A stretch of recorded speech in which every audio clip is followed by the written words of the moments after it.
കേരളത്തിലെ കോൺഗ്രസ് നേതൃത്വം പരാജയമെന്ന പരാമർശത്തിൽ ഉറച്ച ശശി തരൂർ 15 ദിവസം കൊണ്ട് അഭിപ്രായം മാറ്റേണ്ട കാര്യമില്ലെന്ന് തരൂർ. KPCC അധ്യക്ഷ പദവിയിൽ സുധാകരൻ തന്നെ തുടരണമെന്നും ഇപ്പോൾ KPCC അധ്യക്ഷനെ മാറ്റേണ്ട കാര്യമില്ലെന്നും അദ്ദേഹം തിരുവനന്തപുരത്ത് പ്രതികരിച്ചു. കേരളത്തിലെ കോൺഗ്രസ് നേതൃത്വം പരാജയമെന്ന ദേശീയ ദിനപത്രത്തിൽ നൽകിയ അഭിമുഖത്തിൽ ഉറച്ചു നിൽക്കുകയാണ് ശശി തരൂർ. 15 ദിവസം കൊണ്ട് അഭിപ്രായം മാറ്റേണ്ട കാര്യമില്ലെന്നാണ് തരൂരിന്റെ പ്രതികരണം. തരൂർ ഉയർത്തിയ വാദങ്ങളിൽ ഇപ്പോഴും ഉറച്ചു നിൽക്കുന്നു. നിങ്ങൾ കേട്ടു, ഈ പോഡ്കാസ്റ്റ് ഫുള്ളായി കേട്ടു. ഞാൻ ഈ പോഡ്കാസ്റ്റ് ചെയ്തിട്ട് 10 ദിവസമേ ആയിട്ടില്ല, 10-15 ദിവസമേ ആയിട്ടില്ല. ആ 10-15 ദിവസത്തിൽ ഒരു മാറ്റം വരാൻ കാരണം ഉണ്ടായിട്ടില്ല. പക്ഷെ കേൾക്കാതെയാണ് ആൾക്കാർ ചില കാര്യങ്ങൾ പറഞ്ഞത്. കേട്ടു നോക്കിയിട്ട് പിന്നെ നമ്മൾ പക്ഷേ അങ്ങനെ ഈ പോഡ്കാസ്റ്റിലെ വിവരങ്ങൾ ഈ പറയുന്ന കോൺഗ്രസ് മറ്റു നേതാക്കൾ കേട്ടിട്ടുണ്ടോ? കാരണം അവർക്കും ഒരിക്കലും ഒരു കാര്യം പറഞ്ഞു കഴിഞ്ഞാൽ വെറുതെ വീണ്ടും ആവർത്തിക്കാൻ ആവശ്യമില്ല. ഇന്നത്തെ സ്ഥിതിയിൽ എനിക്ക് ഇനിയൊന്നും പ്രത്യേകിച്ച് പുതിയത് പറയാനില്ല.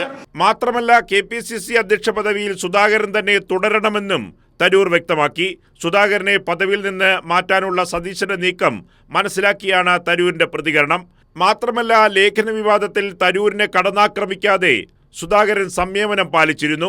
വ്യക്തിപരമായ അഭിപ്രായം ചോദിക്കുകയാണെങ്കിൽ അത് പാർട്ടിയുടെ ഭാരവാഹിയായിട്ടല്ല, വെറും ഒരു സാധാരണ കോൺഗ്രസ്സുകാരനായിട്ട് എനിക്ക് KPCC പ്രസിഡന്റ് മാറ്റത്തിനെ കുറിച്ച് ഒരു ആവശ്യമില്ല എന്നാണ് എൻ്റെ വിശ്വാസം. അദ്ദേഹം ഞങ്ങളുടെ ഈ കുറച്ച് കാലങ്ങളായിട്ട് വന്ന നല്ല വിജയങ്ങൾ അയാൾക്ക് വലിയൊരു മുൻകൈയുണ്ട്, ഒരു പങ്കാളിത്തമുണ്ട്, ഒരു ഉത്തരവാദിത്തമുണ്ട്. നമുക്ക് ഒരു കാലത്തിൽ പാർട്ടി നന്നായി ചെയ്തു, ബൈ ഇലക്ഷൻ ജയിച്ചു എന്ന് പറയുന്നു, അതിനൊപ്പം KPCC പ്രസിഡന്റ് മാറ്റെന്ന് പറയുന്നു. അത് അർത്ഥമില്ലാത്ത ഒരു ഇല്ലോജിക്കാണ്. ഐക്യം വേണമെന്നൊരു സംശയമില്ല. എല്ലാവരും ഒരുമിച്ച് നിൽക്കണം, അല്ലെങ്കിൽ ഒരു പാർട്ടിക്ക് എങ്ങനെ മുന്നോട്ട് പോകാൻ സാധിക്കും. പക്ഷെ നിങ്ങൾ ചോദിച്ച ചോദ്യത്തിന് മറുപടി എൻ്റെ അഭിപ്രായത്തിൽ ഒരു വ്യക്തിയായിട്ട് ഞാൻ പറയുന്നു, എനിക്ക് ഇങ്ങനെ ഒരു മാറ്റത്തിൽ ഒരു യോജിപ്പുമില്ല. അദ്ദേഹം മുന്നോട്ട് തന്നെ പോട്ടെ, പക്ഷെ വേറെ വഴിക്ക് എല്ലാവരും ഒരുമിച്ച് നിൽക്കണം അദ്ദേഹത്തിനൊപ്പം. കൈരളി ന്യൂസ്, തിരുവനന്തപുരം.